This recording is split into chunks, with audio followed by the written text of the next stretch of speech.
Let's talk about writer's block. What it is, what it isn't. Some quick fixes how to beat it, at least in immediate moment, because writer's block is a big issue, it's a recurring issue.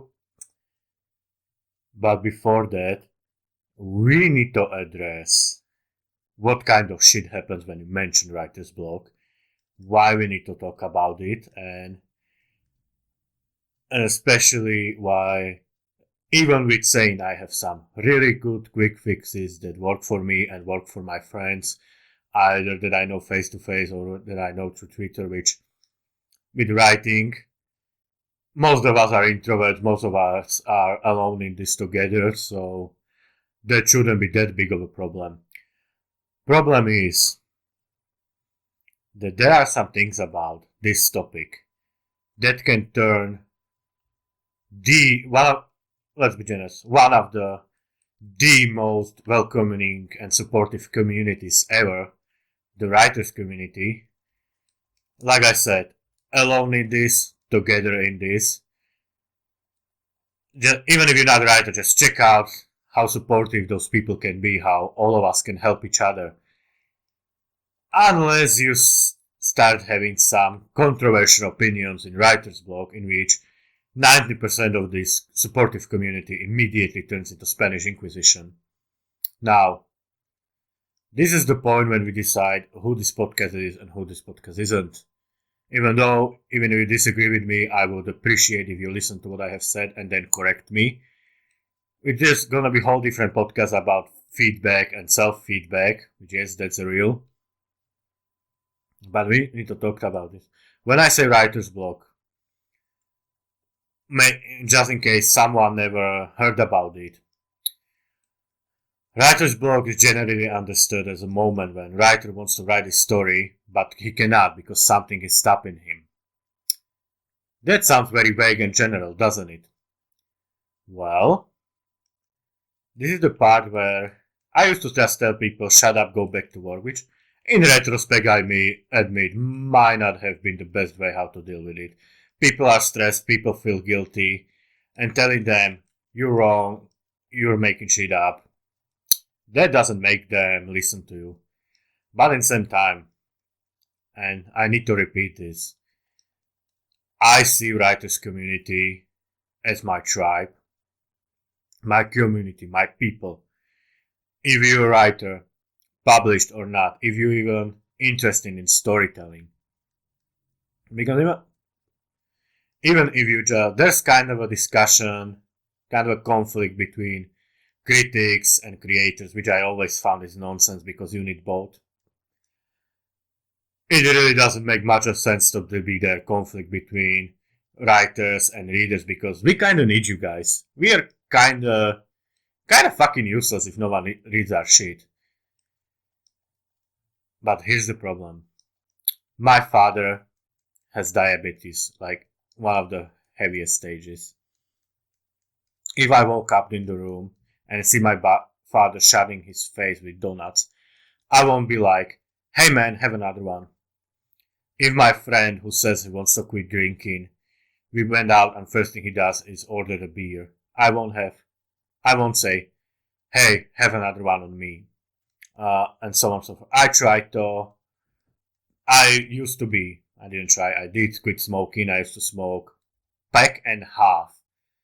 Let's lowball it and say that I used to smoke around 30 cigarettes a day, and I quit. If you walk up to me when I was quitting smoking, and you say, have man, just have one, you would not be my friend. And guess what? And this is real. Sadly, this is real. When you go on Twitter and write something like, well, I was going to work on my book, but I just procrastinated and watch Friends on Netflix. Wink wink, kissy face. Everyone who gives you hey man, don't worry, we all procrastinate, is not your friend. And if you are the one doing it, I also do this. If your friend is telling you how they keep procrastinating and you say, hey, just procrastinate more, you are not their friend. Not talking about shaming them. Shaming is very bad. We're gonna get to that. And I'm not talking shaming is bad from like political correctness or SJW standpoint. That is definitely no danger here. I'm not saying that guilt tripping is worth fucking shit from like being nice. It's gonna be in those quick fixes which I used for, and recently some of my friends used and with pretty good results. But my friends, you cannot solve problem in US used to talk about it. You cannot solve the problem if you pretend like problem is not there. And worst of all, you cannot solve the problem when you pride yourself on doing the problem worse. Writing is a great hobby, and no one should tell you how to do your hobby. If you like to scribble something once in a while, if you like to write fanfic, no one has right to shame you and tell you you shouldn't do it. But if you say that your dream is to be writer, and then you start excusing yourself with writer's block, and which we get to that. Maybe you have a writer's block, and I help you get through this. But if you're using writer's block as an excuse to romanticize your own procrastination, I don't think you're gonna like this podcast, and I seriously doubt you're gonna like any podcast from me. And I procrastinate every day. I'm really bad at this. I'm worse than most of my peers when it comes to procrastinating, when it comes to laziness. Like I say, I used to smoke. I'm obese. I'm working out now, but I'm going to gym after this. I went to terrible states of procrastination. I'm telling you, terrible states of depression. I'm sorry. I refuse to aid you with destroying your dream. Now, like I said, if you like writing as a hobby, if it's just fun to you, have fun. The last person in the world to deny you.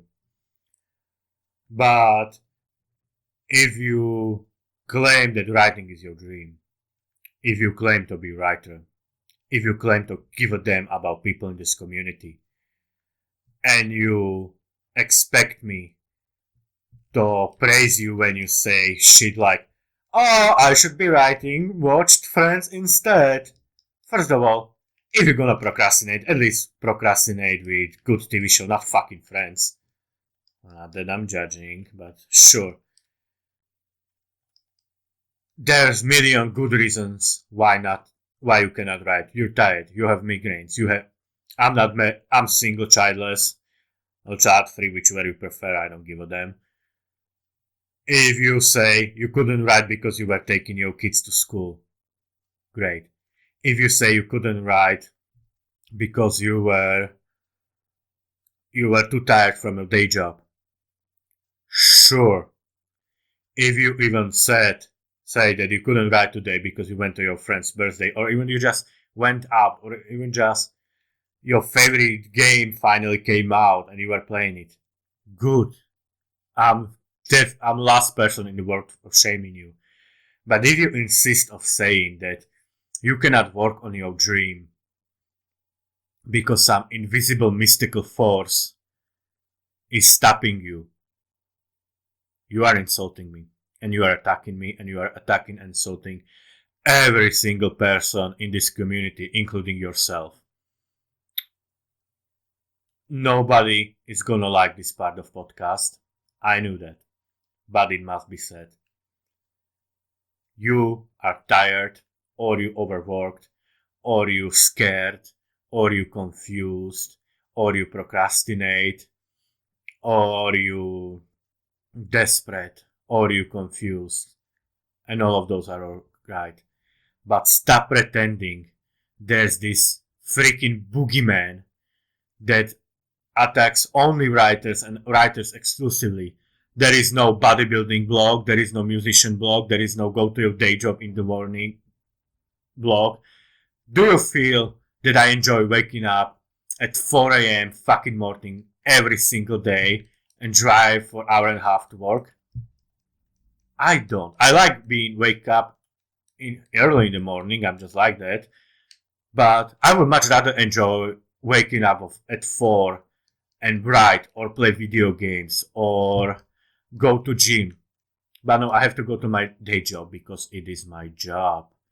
And if you ever hope to make writing your job, maybe it's time to start treating it like that. Sorry, not. I say it's extremely beneficial to write every day. We're gonna get the sorry, quick, quick tips session soon. I have it write this down.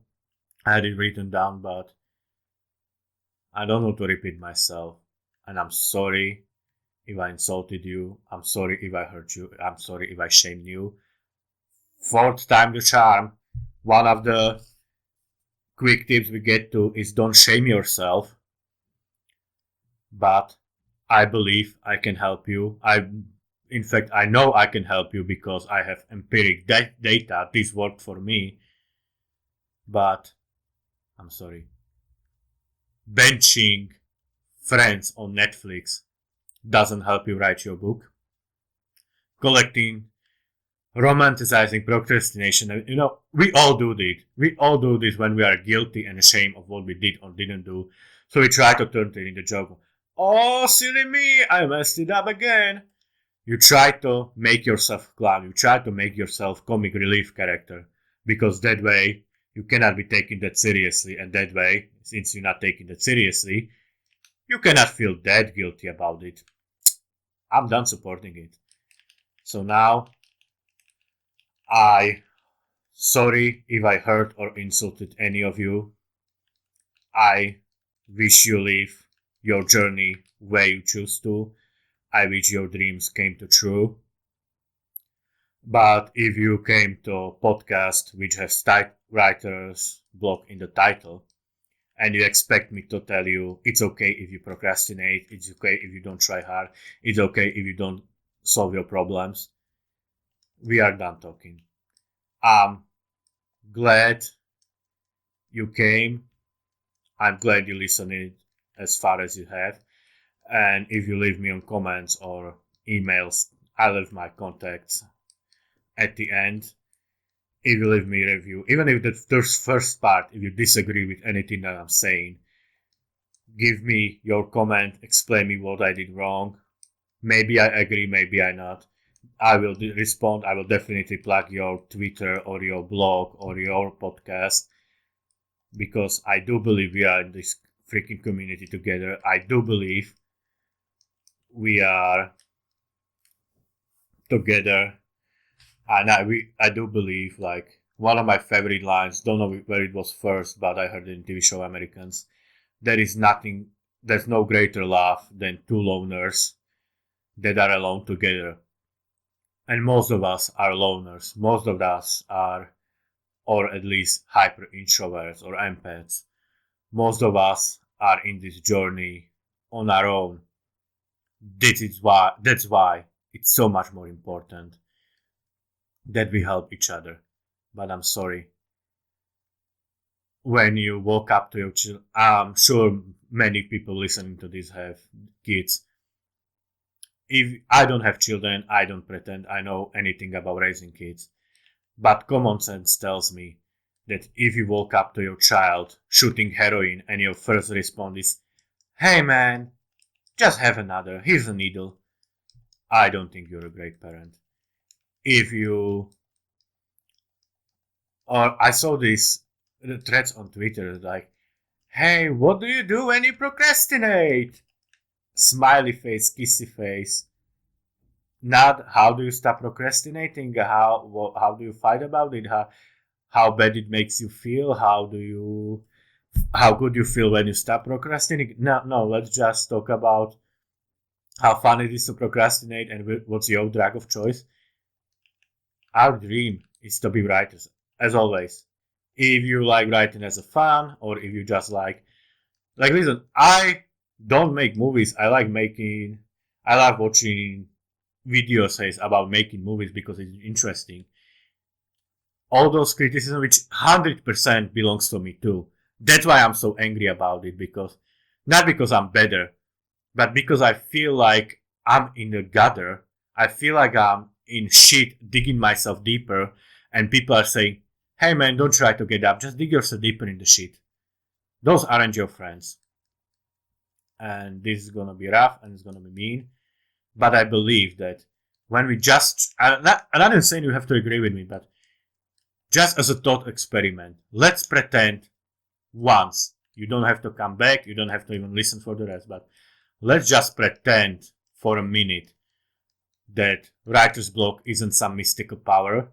Let's pretend that what we call writer's block are different problems such as procrastination or stress. Yes, even stress. Sometimes best way, we get to that.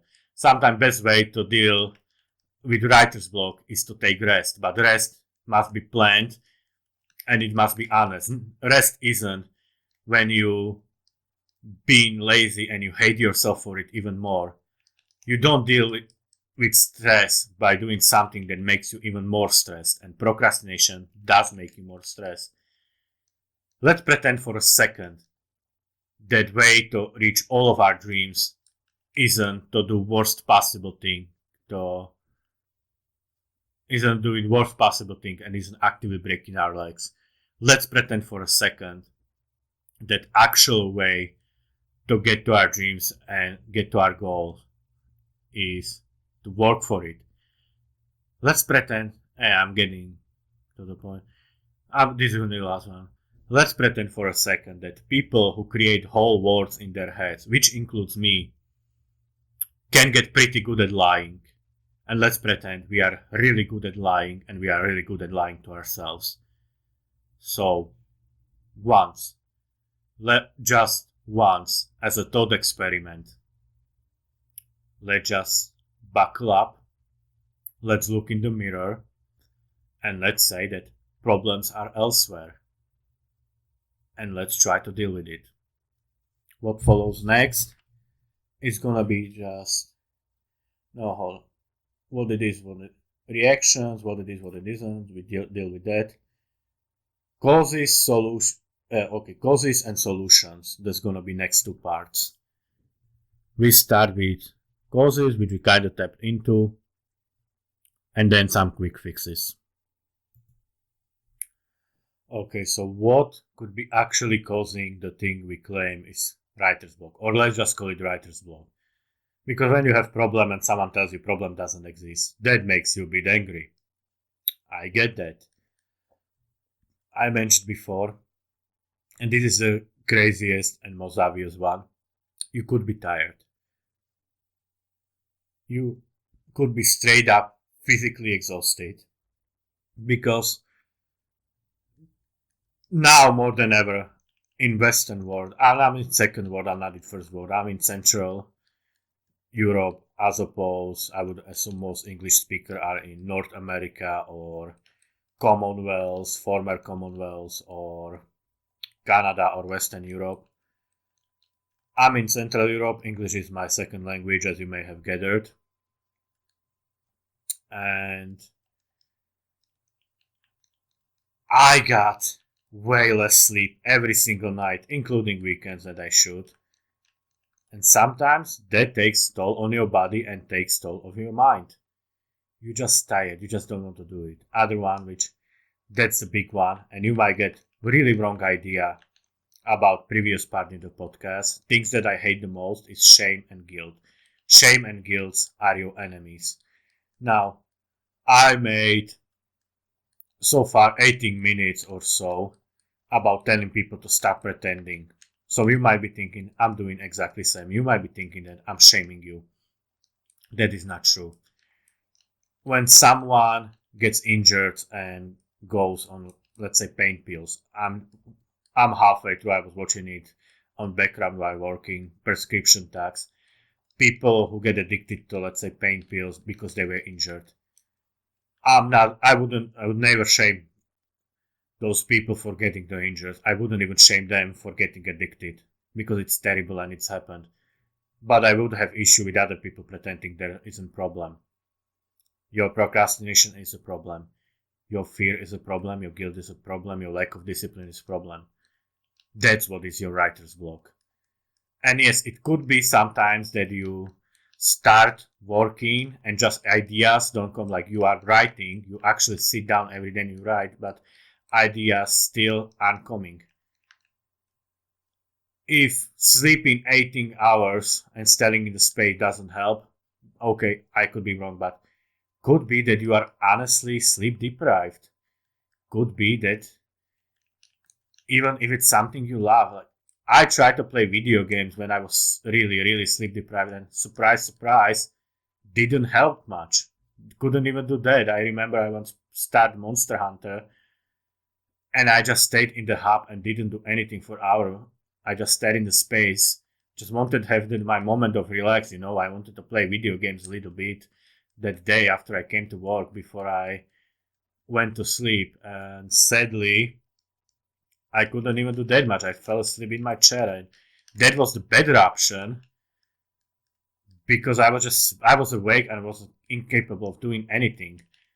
Driving car makes me incredibly tired, which that's kind of a dangerous combination. When every time I get behind wheel, I'm instantly tired. So try to take a nap, and even better, try to fix your sleeping schedule. Not shaming, not guilt tripping, and this is second time I'm doing this podcast. I feel like there's gonna be more because I really don't want to shame anyone, and it's gonna be point very soon. That's bad. Yes, I know I'm repeating myself, but I just want to address issue, and I want to give some genuine offense. But sorry, I want to give genuine offense. Think I did that already. I want to give some genuine advice, but you cannot use your buckets to clear the water from the boat when there are still holes in the boat. So advices and quick fixes, which I've been teasing this whole podcast, which are coming, they won't help you if you still pretend that aren't problem, and it won't help you if you don't want your causes. Not saying you are lazy. I am not. I take issue with people claiming it's mystical creature and people romanticizing their procrastinations. But it happens to me that I was perfectly rested. I had my habits, I had everything, and war just didn't came. And there is solution to it. And yes, it's coming. You never guessed I'm gonna say that next. But we really must do it. So first cause could be that you're exhausted. Other cause, and long teased, is a shame or guilt. Sounds counterproductive and sounds hypocritical the way I was conducting this podcast so far, but I wanted to give you the wake up call. I wanted to give you a cold shower, and I don't want to be that guy of, hey, if you don't like me, I don't want you here. Quite opposite. Criticism makes you better. At least in my case, I need to know what I'm doing wrong so I can fix it. And I do believe that, like I said, romanticizing procrastination is doing it wrong, but worst case scenario could be that you did one bad thing you once didn't do your, let's say you write every morning at 8, or you write first thing you came from home. One time you went with your girlfriend or boyfriend instead. One time you played video games. One time you took a nap and you felt bad about it. And next day you felt so guilty about not writing yesterday that you didn't write today either. And next day you didn't write 2 days in a row, and instead you thought about how much you suck that you didn't write 2 days in a row. And now we get to present when you didn't work on your story for 6 months. Enough. You did a bad thing? Yes. You should have right? Yes. You admitted it? That's a good thing. You felt bad.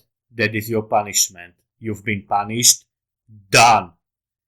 If feeling bad is your punishment and you take it, we're done punishing, okay?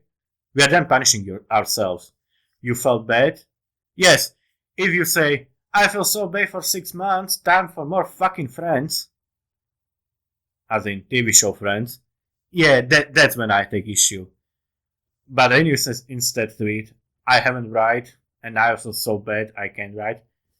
Yeah, that's guilt, that's shame, that's your brain protecting you from more pain. It's vicious cycle, about as vicious as you can get, but sadly, it's absolutely true that you do one bad thing, you feel bad. Your brain cannot tell differences between what caused thing and what didn't cause thing. Your brain sees keyword like a computer or Twitter or whatever, or Google. You feel bad about not writing. What is not writing derived from? It's derived from writing. So your brain, your subconscious says, you say, I feel bad about not writing, but your brain hears, this bad feeling is associated with writing. How do you protect your brain, the computer brain? I'm not a scientist, I'm self-learned. Willpower Instinct, one of the Willpower Instinct and Power of Habits are two books that I'm going to be mentioning a lot. But thing is, like I said, you say, I feel bad for not writing, your brain hears, oh, writing and or anything associated with writing is what causes us bad feeling. So let's remove it. When you put your hand in the fire and it burns, your brain says, let's go away from fire and anything that is hot. If you say, won't say 3 times, but you get me. That's the problem. So yes, sounds like I'm backpedaling. Sounds like I'm saying exactly opposite. I'm not. I'm angry when we pretend there isn't a problem. I'm angry when we using excuses. No excuses, but guess what? Shaming yourself and hating yourself is just as much excuse. Telling that I am so worthless I shouldn't be even writing is just as much excuse as being on Netflix for 10 hours. If you procrastinated and you feel bad, good, you admitted it, done. If you feel bad about not writing for a day or 6 months, and I've been there, I quit writing for like 5 years, and I still call myself a writer. And then I went, okay, let's back to this. And it's not that easy, I know we get to this, but causes, what's more cause? Exhaustion, fear. Fear of failure is a big one, as is fear of success. Oh, hold on. Fear that you may have been putting away pee break for too long. That's a big one. It sure is. But for real though, fear of failure and fear of success. Which fear of success is just as bad and just as real. But let's talk about fear of failure first. That's probably what most people can relate. Fear of failure. There's a famous Hemingway line, and I'm not a big fan of hiding behind quotes any more than I'm a big fan of hiding behind procrastinations, but I'm gonna tell you, Hemingway said that first draft of anything is shit, and that sounds cruel and that sounds mean. I say it's actually very optimistic. Why would that be optimistic, you ask? Because if you're afraid that work you're working on isn't good enough, or if you're afraid that your writing isn't up par, or if you're afraid that your writing isn't good enough for people to love it. Good. It isn't. And that's a good thing. I'm that serious. That is a good thing. You cannot grow if you're on the top. And side note, in real life, we all agree that anyone who thinks he's so high they cannot grow is especially moment when they fell into hell. It's good. Your only responsibility during first draft is to start and finish. It's fun. Guess what? I realized it happened to me like yesterday. I realized that I have spent way too much time on one aspect. Basically, there's a scene in my book. It's kind of like this fantasy sci-fi. They're using one specific machine when attacking city walls. And I like that idea so much, and I spent so much time describing how it works and how it's getting closer and how people are operating it. It looks like those first chapters of my book looks like commercial for this fictitious item. Thing is, I realized, okay, this cannot stay. This is just too bad how it is. I spent way too much time on this nonsense that no one cares about. So I'm thinking, next draft, when I'm gonna rewriting it, I'm gonna turn this machine into ticking time clock, meaning I spend way too much time describing this thing coming closer and closer. I'm gonna rewrite it in the way that that's the point, that you are basically, that characters are watching those things getting closer and closer, and that's how you know that things are happening, that tension is in the air, that you must work, that characters cannot just idly stand by. Best ideas I ever had was noticing my mistakes. Oh, I wanted to. In my last book, I was like, wouldn't it be fun if there would be like this one sex joke, like implying that heroine is into BDSM? That joke, joke is fun. Then I'm gonna start next chapter by implying they had BDSM session last night with her female friend. That turned into chapter, like whole freaking chapter. And I love the chapter. It's probably best chapter in the entire book. And I felt a little bad because this is the BDSM chapter was best part of the book, or that is one of my favorite, and objectively one of the best ones. But it wasn't connected to anything. It was just hanging there, despite it being so good. So, what do you do? What do you do? And I realized, what do you do is that in second draft, instead of making one chapter that shouldn't be there, I make multiple. I'm gonna double down. And I make BDSM her way to deal with her personal trauma and personal problems. And I'm so happy about it. And guess what? That wouldn't happen if I didn't realize, yeah, I made a mistake here. Let's fix it or let's double down. First chapter, prologue rather, was meant to be few sentences and ended up being like 10 pages long. And it was basically like short horror story. I never wrote horror story, but I enjoyed writing this. I had lots of fun. I thought I did a good job. And you know what? I'm like, yeah, in future, I might just stay up, try to write horror.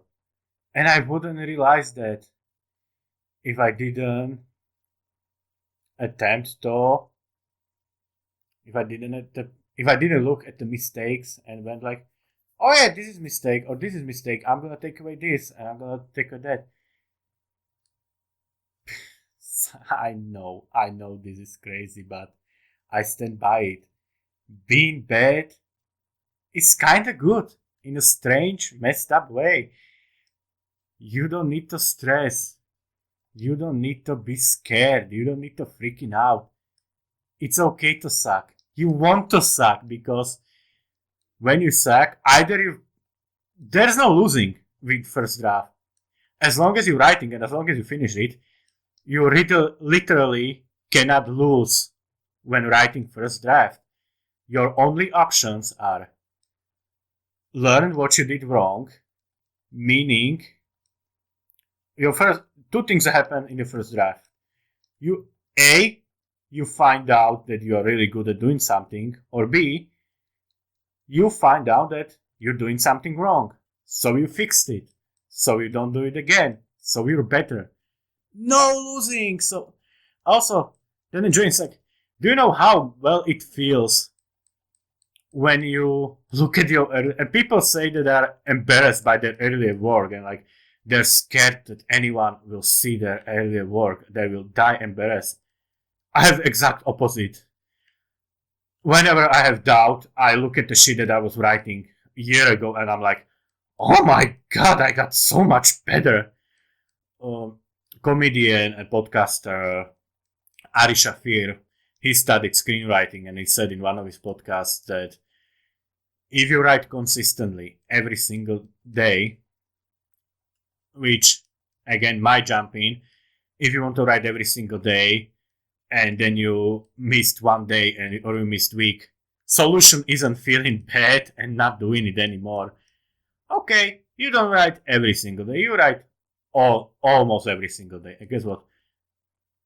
I messed up and don't write 1 day or 2 day or whichever amount of day. I messed up and I don't go to gym.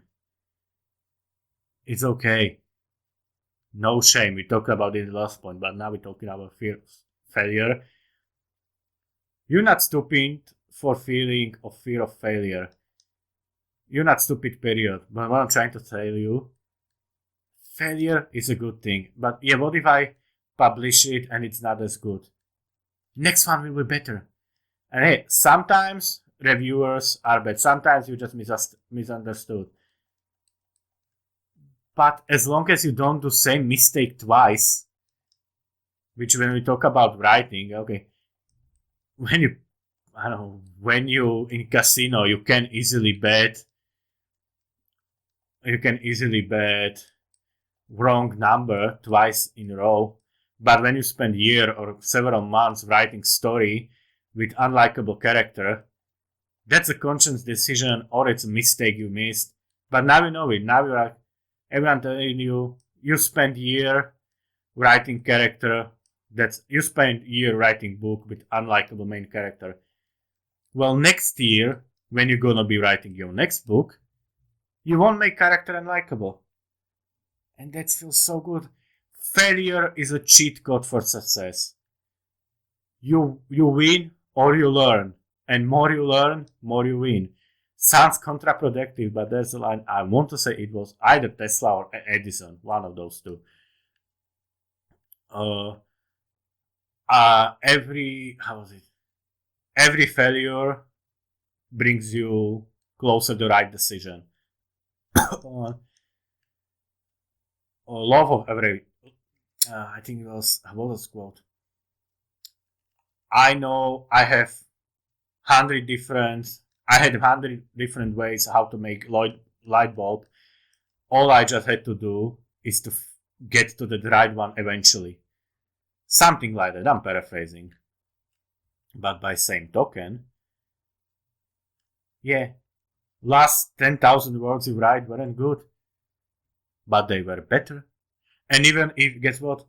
Even if I think you that writing right now is literally worst thing ever written, which I somehow doubt. It's gonna feel like that, but let's be rational for a second.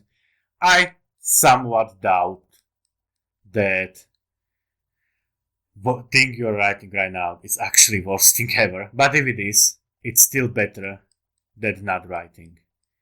Worst writer in the world is better than someone who says he wants to be writer and doesn't write.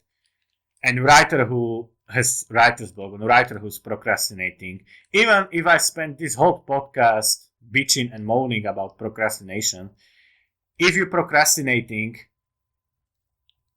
it's still better. If you wrote first chapter and then procrastinate, you wrote that one chapter. And if you wrote one sentence and then got a hard time, you wrote that one sentence. And if you wrote single word, you still have that one word, and no one will take it from you. Even if you lost, if you, I don't know, if your computer is broke, if you use Dropbox, for fuck's sake, people, use Dropbox. It's an app on computer and phone that basically you write something. It's kind of like cloud. You write something on your computer. It's on every other device that has your Dropbox installed. And so I wrote something on my phone. It appears on the computer. I write something on my computer. It appears on my phone. So I lost way too many. Even if Dropbox, it happens that I lost page or two, but that's way lesser evil than losing like half the book, which did happen. Okay, so fear of failure. You not believe in me right now, and I know you not believe in me, but that's okay.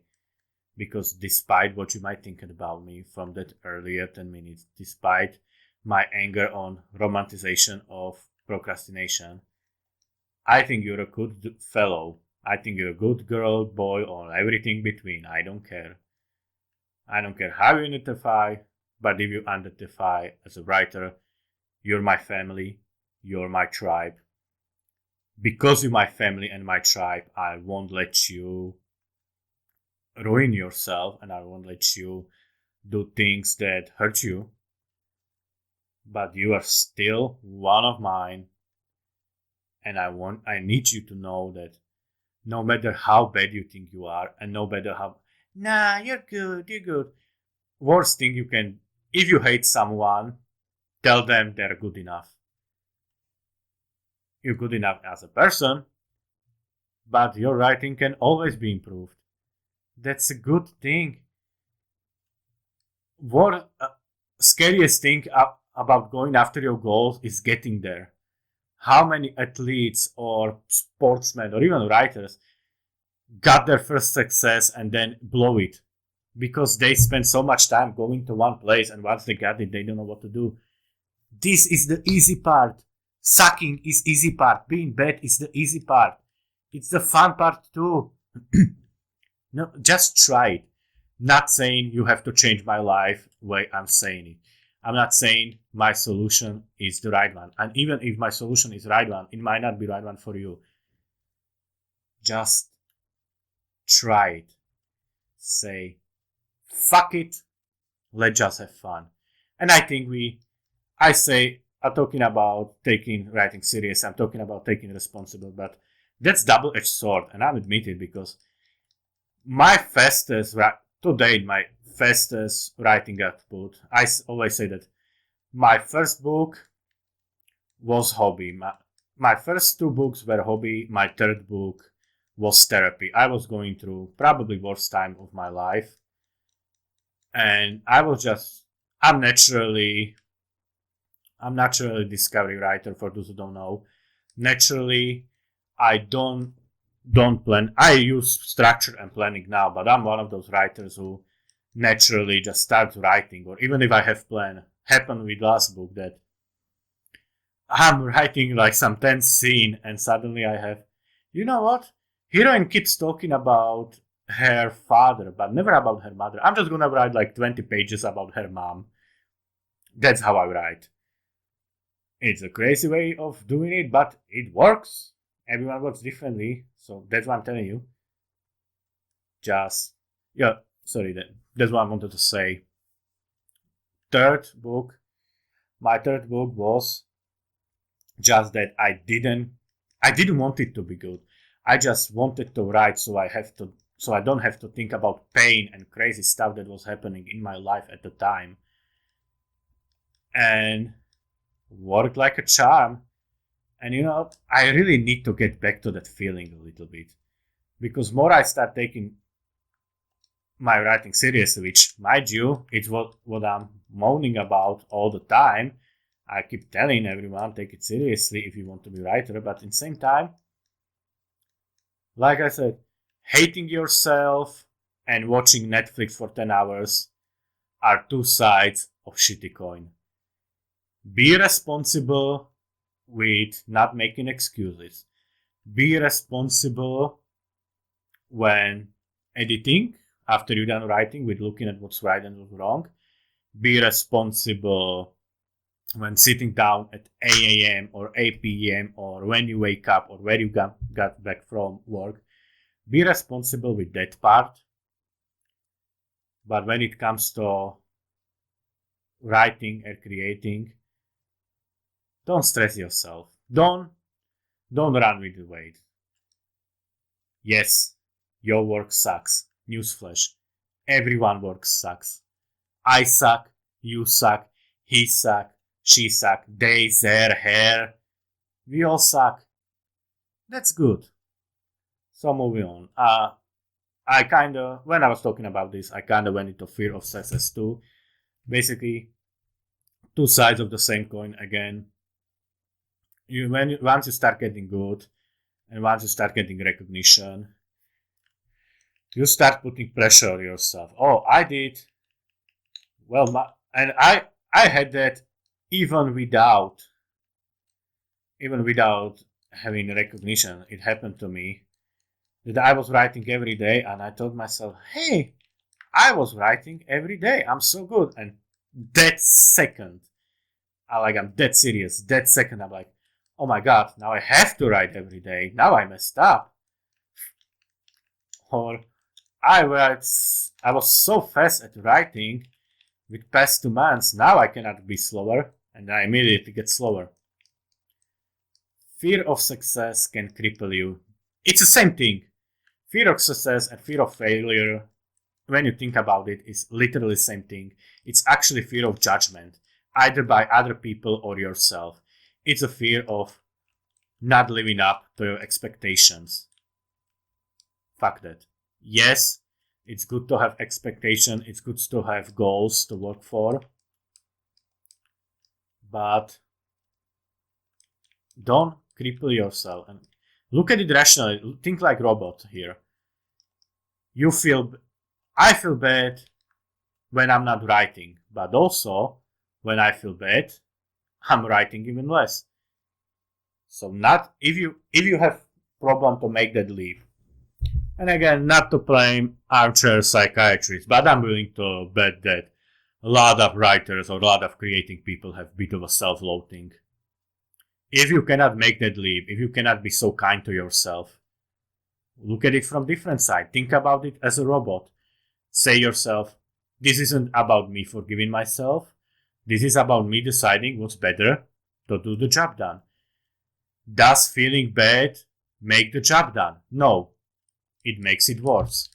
So not for yourself, but for the work. I'm saying to people, self-love is important. But I'm saying for people like me, people who have a history of self-loathing, one of the advices I get is talk to myself like I would talk to someone else. Like, I had problems. I was saying I'm worthless, I'm useless, and no one needs me.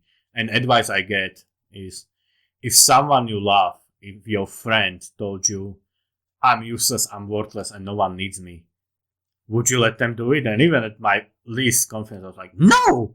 Hell no, I would never let them think like that. And person helping me was like, yeah, well, you just answer yourself.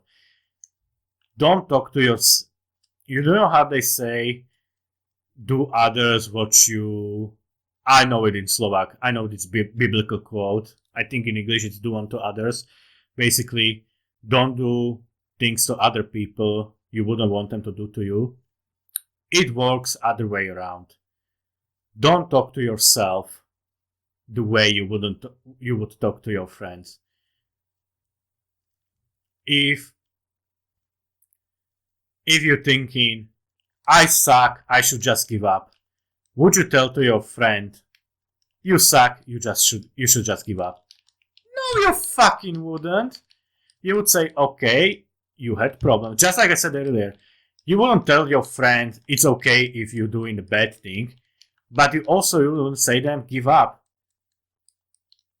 It's fucked up analogy, but I needed that enabler mentality. I had to bring that up earlier. Telling someone who's procrastinating they should procrastinate more is like telling alcoholic to have whiskey. That's not okay. And I'm not supporting that. But also telling cured alcoholic who had one beer to say, you know what, you messed up once, you should just give up. That's even worse. Or as worse, so yes. Yes, your work suck now. Yes, if you get better, you will have some responsibility to stay good. But first thing you should stay, if you feel, before you worry about quality of your job, think about quality of person doing that job, which is you. I don't want you to stress out. People, like I said, yes, there's a pressure on you when you're getting better, but that's what you do. That's how you get better. Now, what do we have next? Hold on. We've covered finish. Oh, yeah, we've covered guilt, we've covered rest. Habit. Habit is the most, I mentioned one of my favorite nonfiction is Power of Habit. Creating habit is the greatest cheat code to life. You don't have to, and listen, it doesn't matter if you write, pick time, any time works for you. Pick lunch break, pick first thing you wake up, last thing you go before sleep. Pick 8 a.m., pick 4 p.m. Just pick one time. And that's why I said the Dropbox. Have it on if you are home, if you have time to sit at the computer, good. If you are in work, go to bathroom on the pee break and just write one sentence. I have written habit and first sentence. I'm gonna put it together because it's kind of the same point.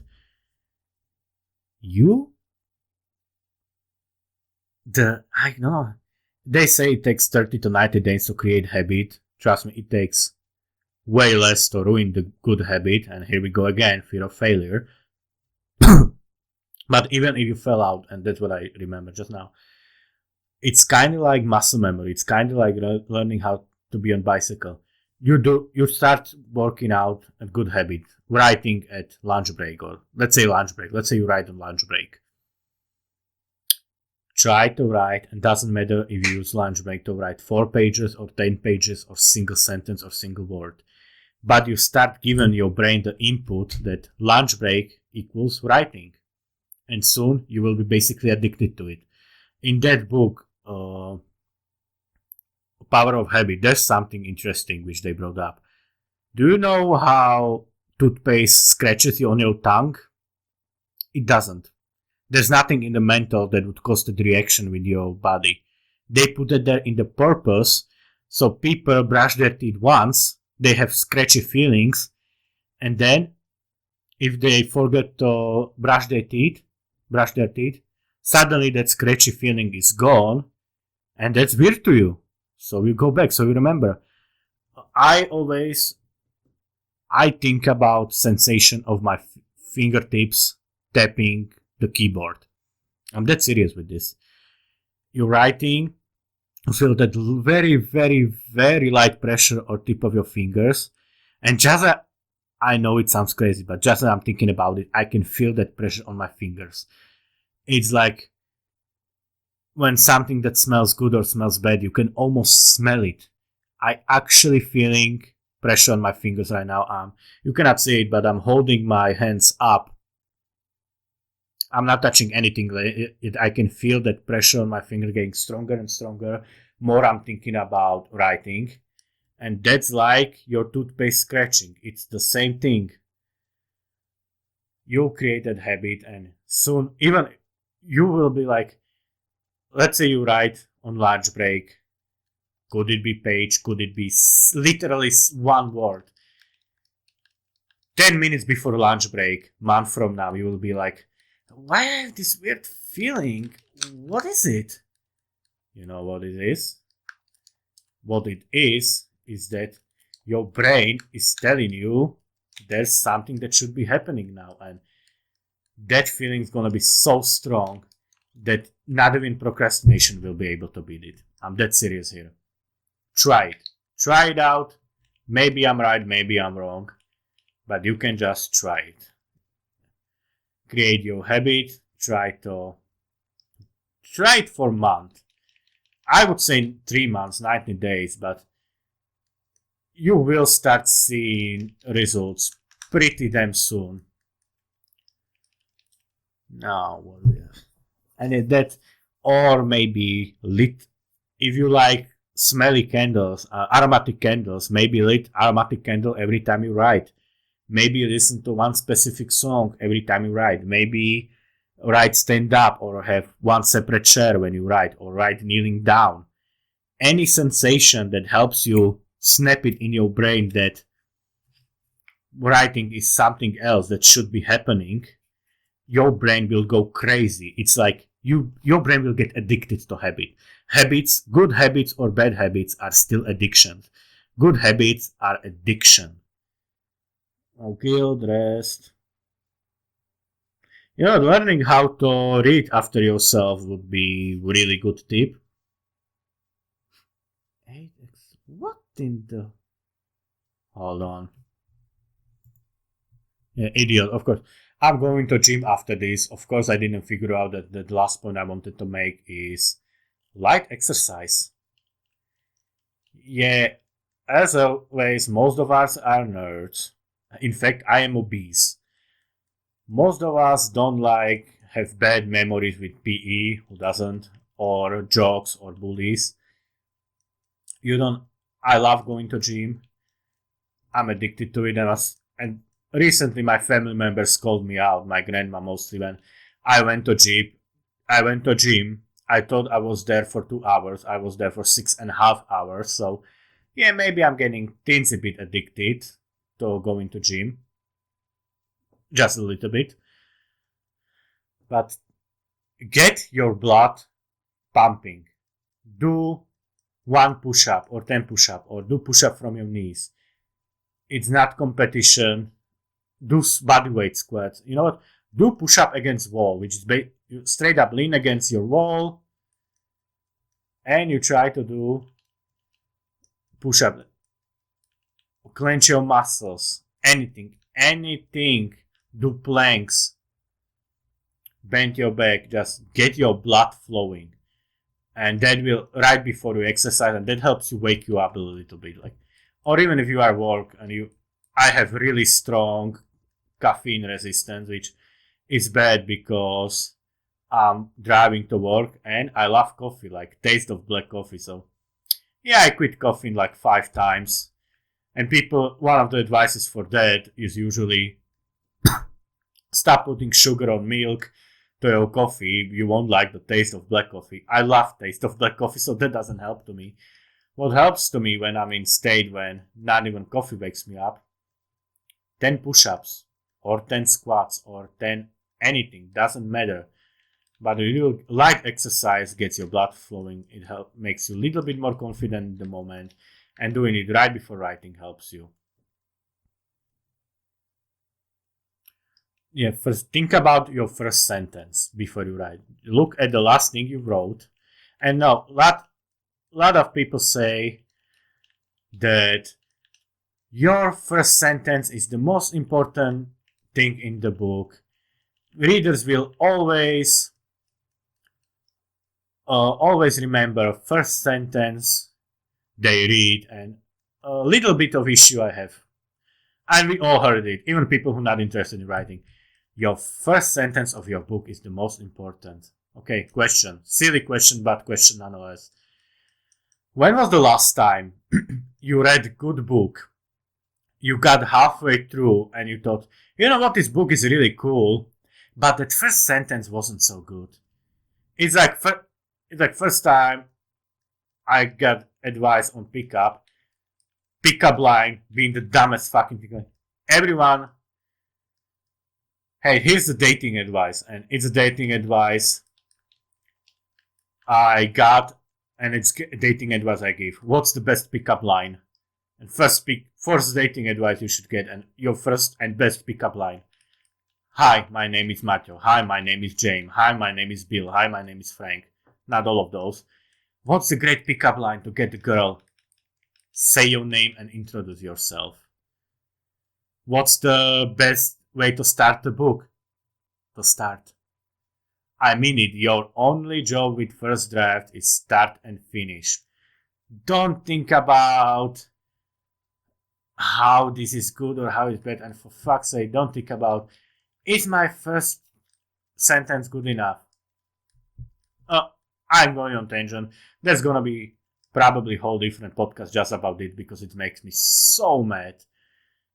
You must think about your first sentence. Yeah, and then we have writers who cannot start their first book because they are afraid their first sentence is not good enough. That's not what I mean. Just think of any random sentence. Think of... sometimes I do it. I think of sentence that shouldn't make any sense. Like, let's say I'm writing like action horror about guys fighting monsters and girls, of course, against guys and girls fighting monsters, and I'm procrastinating. I'm fear of success, fear of failure. I have fear of that. I fear of that. What should be first sentence? And God, I love hamburgers. That should be. I just think of random sentence. I say, quote, God, I love hamburgers. And I write that freaking sentence, and right next to it I go, Jimmy thought. And after that, why the hell am I thinking about hamburgers when I'm sword fighting vampire? And right there, you have joke. It's not a great joke, but you have joke, and more important, you have first thing written. And much like habits, much like that did with toothpaste, much like the sensations, it doesn't matter. Unless you're gonna publish your first draft, doesn't matter what's your first sentence. Either with you started your book or after you were procrastinating or your total writings. You can delete it. You can change it, you can fix it. Just think of first sentence. I finish. You know what? My sentence in chapter today, I don't remember what was last word from yesterday, last sentence. I go with, my nose is itchy. And then I could delete it immediately or write something else, but I will write it. Imagine it. Other thing, they fantasize. Fantasize about, let's say that last thing, your character is walking into a house, and that's the last thing you wrote.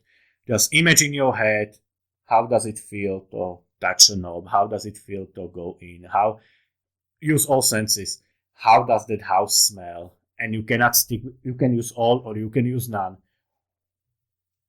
We are not talking about writing scenes. We are talking about getting through your procrastination and your block.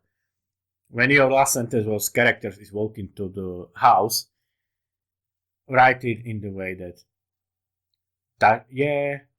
just imagine door, look at the door, look in your head, think about how his step sounds or her step sounds, how does it smell, is it dark, is it day, and just randomly just brainstorm with yourself. And that fear that is like, again, dating advice. What do you do? What's the best when guys, and I don't know if girls had it too, I don't know, I'm not female. When I was afraid to approach women, advice I got, it was, best way to beat fear of approaching women is to get turned down. Desensitize. When I went to MMA class, I was afraid to get punched. Then one time, I was working out with a guy who was literally head taller than me, like my head, and I'm a tall guy, considering I'm 188 centimeters, which is around 6 foot. I'm actually short in Slovakia, but I heard in America and stuff that I would be considered tall. 6 foot / 180 centimeters, 83 centimeters. I work out with a guy where my face was near his nipples, and he punched me in the face about 80 times. I didn't want a sparring match, but I did want, in a sense that I wasn't scared of being punched anymore. Desensitized. write the first sentence, make it the worst. Let's go that way. If you're afraid, and we're gonna combine the lessons together now, if you're afraid that your first sentence is gonna be bad, try to make the worst possible sentence you can do. Or do it. Still work on, or if you are or if you're afraid that your work is not good enough, write one page and try to make it as bad as you can. Now, we could have springtime for Hitler situation from producers when you try to do something bad and it ends up good. That could literally happen, which is, I guess, good.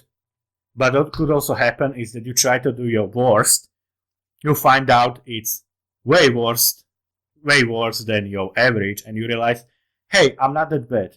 Do it.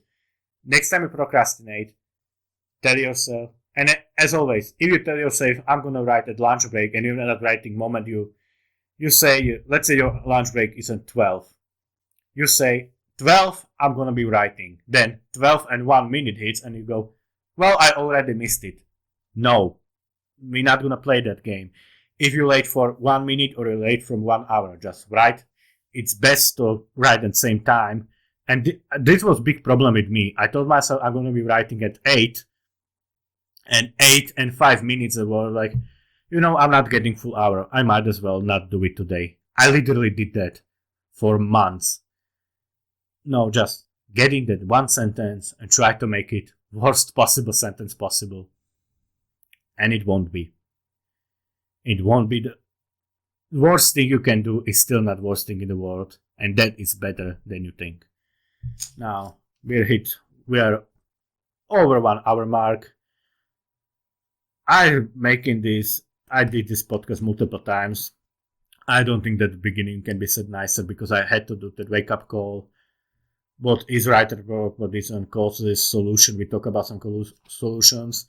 I'm going to talk about more about this because habit, I feel best way how to learn something is to teach it, people say. And I find myself that my biggest improvements were when I was explaining my writing to friends. So that's what I'm doing this. But I really feel that most writing advices I got was how to start and how to make, sorry, my throat is starting to protest. Most advices I saw is how to start or how to get great. And I feel there's sort of like blue collar writing. There's not enough advices. Yeah. I don't find as much as advice as I would like, as much tips as I would like for day-to-day grind. That's why I'm doing this. And it's a good title, Writer's Grind. We'll see. Maybe I use it, maybe I won't. So in the future, I'm gonna go back to this. This isn't only one on Writer's Blog. I'm gonna be talking about a lot about habits, a lot about fear, and I'm going to try to do as much as I can about this concept of just daily writing. Don't try to be good. Just do it and quality comes later. Let's focus on that for now. And this is your homework. Try to write in, and could be that you cannot write at the same time. Maybe I have a friend who sometimes works nights, sometimes works days. I have friends who have families who have to take care of children. I have friends who have types of jobs when they get to call and they have to go. If you can, get a Dropbox. No, Dropbox is not paying me shit. I wish they did, but they don't.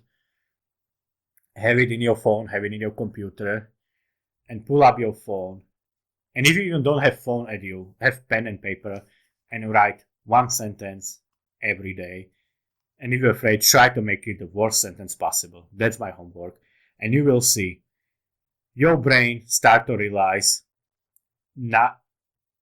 because it's higher the goal is, easier is to give up. Easier the goal is, harder is to give up. So go for now. Your goal is not to become a writer. Your homework, rather, is not to get good. Your homework isn't even deal with your writer's block or kill your procrastination, your homework is to write one sentence a day and make it worst sentence you can. And you will find out that that sentence is not as bad.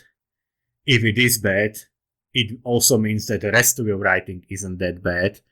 And you find out that you find really weird if you don't write at least one sentence a day. And a month from now, it's gonna be 2 sentences. And week after that, 5. That's all from me. We're gonna get back to this. Stay awesome.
Come and fight.